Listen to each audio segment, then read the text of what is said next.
तीसरा अब क्वेश्चन ये आता है एस्पिरेंट के दिमाग में कि चलिए आप तो कह रहे हैं कि मेंस के लिए नोट्स बनाओ, प्रीलिम्स के लिए नोट्स मत बनाओ, लेकिन ये कैसा पता चलेगा कि मेंस के लिए क्या बनाना है और क्या नहीं बनाना है।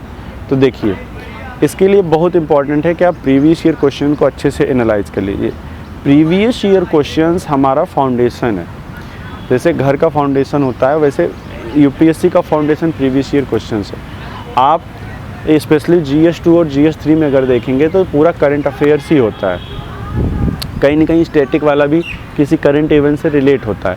तो आप GS2 और GS3 के पेपर में आप ये एनालाइज करिए पिछले 5 साल में कि किस टाइप के क्वेश्चन पूछे गए हैं, किस टाइप का करंट अफेयर्स पूछा गया है। आप जब इस चीज़ को देखेंगे तो आपको समझ में आएगा कि यूपीएससी क्या टेस्ट कर रहा है। जैसे साइंस सीट टेक में वो टेस्ट करता है कि आपको कोर टेक्नोलॉजी के बारे में पता है कि नहीं, वो ये टेस्ट करता है कि जो एकदम अलग सा डेवलपमेंट हुआ है क्या आप उसके बारे में अवेयर हो कि नहीं। ऐसे ही पॉलिटी में वो आपसे एक्सपेक्ट करता है कि कोई कॉन्स्टिट्यूशनल डेवलपमेंट हो रहा है, कोई कॉन्स्टिट्यूशनल अमेंडमेंट हो रहा है। जैसे फॉर एग्जांपल जीएसटी पे 3-4 बार लगातार क्वेश्चन आ चुका है। उस वक्त जीएसटी बहुत न्यूज़ में था, उसमें डायनेमिक है, उसमें लगातार चेंजेस किए जा रहे हैं, तो अब ये इंपॉर्टेंट मुद्दा बन गया।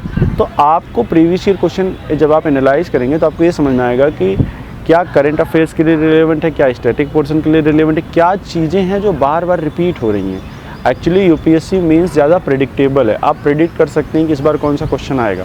मैंने कई सारे क्वेश्चन ऐसे प्रेडिक्ट किए थे, अनफॉर्चुनेटली वो क्वेश्चन आ गए थे।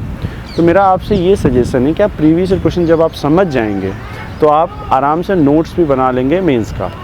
अब अगला सवाल एस्पिरेंट्स का ये आता है कि इसको रिवाइज़ कैसे करने, मतलब नोट्स तो हम बना लेंगे, कैसे रिवाइज़ करें।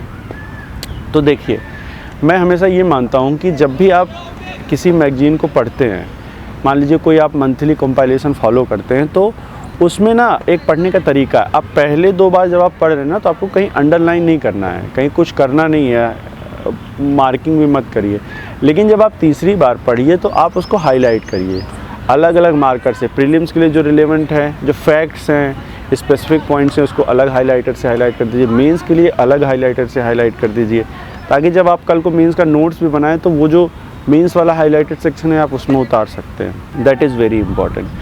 और उसके बाद जब आपको रिवाइज़ करना हो तो जब आप मैगज़ीन पे आए, हो सकता है आपको प्रीलिम्स के लिए जब रिवाइज़ करना हो तो वही हाईलाइटेड वाला आपको रिवाइज़ करना होगा। ऐसे मेंस के लिए भी आप हाईलाइटेड वाला रिवाइज़ कर सकते हैं।